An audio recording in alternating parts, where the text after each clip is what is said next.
Under Michael കാരിക് fans are happy. അങ്ങനത്തെ ഒരു കിടിലൻ പെർഫോമൻസ് ആണ് പുള്ളി ഇപ്പോൾ നിലവിൽ യുണൈറ്റഡിൽ കാഴ്ചവെച്ചുകൊണ്ടിരിക്കുന്ന ആൾക്ക് അതിൻ്റെ ഫലമായിട്ട് തന്നെ ഒരു പെർമനന്റ് ജോബ് കിട്ടിയിട്ടുണ്ട്. അപ്പോൾ അടുത്ത സീസണിൽ അറിയാം പുള്ളിയുടെ പെർഫോമൻസ് എങ്ങനെ ഉണ്ടെന്ന്. ഫൈനലി കാസി ഈസ് ലീവിങ്. ആൾക്കൊരു റീപ്ലേസ്മെന്റ് എന്താവുമെന്നൊന്നും അറിയില്ല. ആളൊരു ലെജൻഡ് തന്നെയാണ്. ടീമിൽ എന്തായാലും കൊണ്ടുവന്ന ഇമ്പ്രൂവ്മെന്റ് ഡിഫെൻസീവ്ലി ആണെങ്കിലും ഒഫൻസീവ്ലി ആണെങ്കിലും ആളുടെ ഒരു കിടിലൻ പെർഫോമൻസ് ടീമിന് വേണ്ടി നിലവിൽ കാഴ്ചവെച്ചിട്ടുണ്ട്.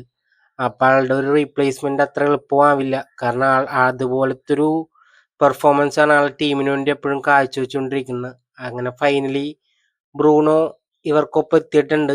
അതിനും മേലേക്ക് പോവായിരുന്നു. കാരണം ആളുടെ ഭാഗത്ത് നിന്ന് കിടിലൻ ബോളുകൾ കൊടുക്കുന്നുണ്ടായിരുന്നു. പക്ഷെ ടീമിന് അത് വേണ്ട രീതിയിൽ ഫിനിഷ് ചെയ്യാൻ പറ്റിയില്ല. എല്ലാവരും വെയിറ്റ് ചെയ്തുകൊണ്ടിരിക്കണായിരുന്നു ബ്രൂണോന്റെ ആ ഒരു നിമിഷത്തിന് വേണ്ടി.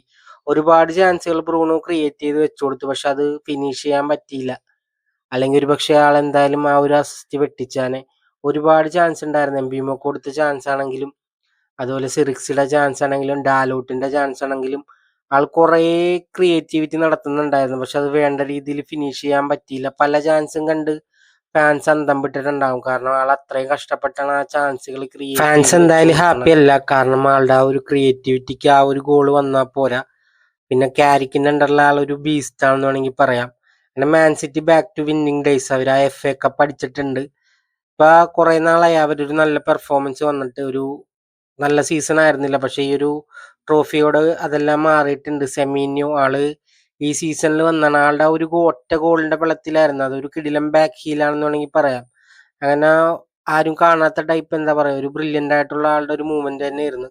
പുള്ളി വന്നേ പിന്നെ രണ്ടാമത്തെ ട്രോഫി എന്തോന്നാണ് ആൾ അടിക്കണത്. അപ്പൊ അത്യാവശ്യം നല്ലൊരു സീസൺ ആൾക്ക് കിട്ടിയിട്ടുണ്ട്. ഒരു കിടിലൻ പ്ലെയർ തന്നെയാണ്.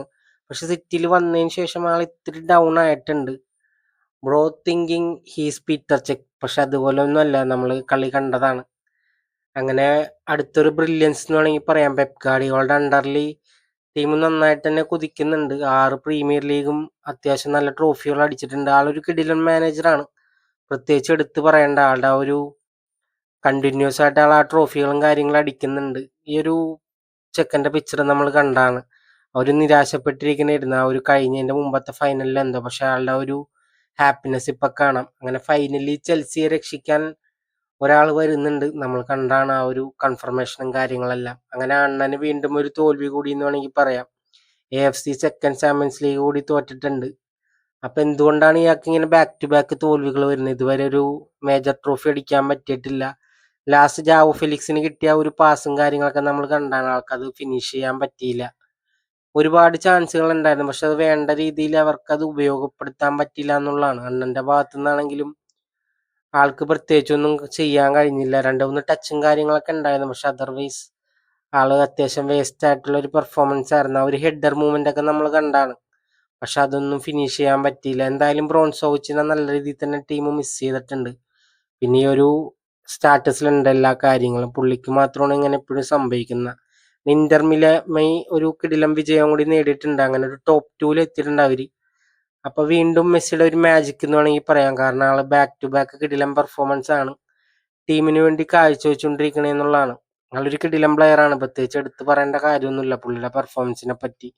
വീണ്ടും ഒരു ബീസ്റ്റ് ലെവൽ തന്നെയാണ്. ഒരു അസിസ്റ്റും ഒരു ഗോളും ടീമിനെ വിജയത്തിലേക്ക് എത്തിച്ചു എന്നുള്ളതാണ്. ടോട്ടലി ടീമിന്റെ ഇമ്പ്രൂവ്മെന്റ് ഒക്കെ പുള്ളി വന്നതിന് ശേഷം നല്ലോണം മാറിയിട്ടുണ്ട്. മേജർ ട്രോഫികൾ അടുപ്പിച്ചിട്ടുണ്ട്. ഇന്റർ മയാമിനെ ഒരു ടോപ്പ് മൂവ്മെന്റിൽ പുള്ളിയാണ് എത്തിച്ചേക്കണെന്ന് വേണമെങ്കിൽ പറയാം.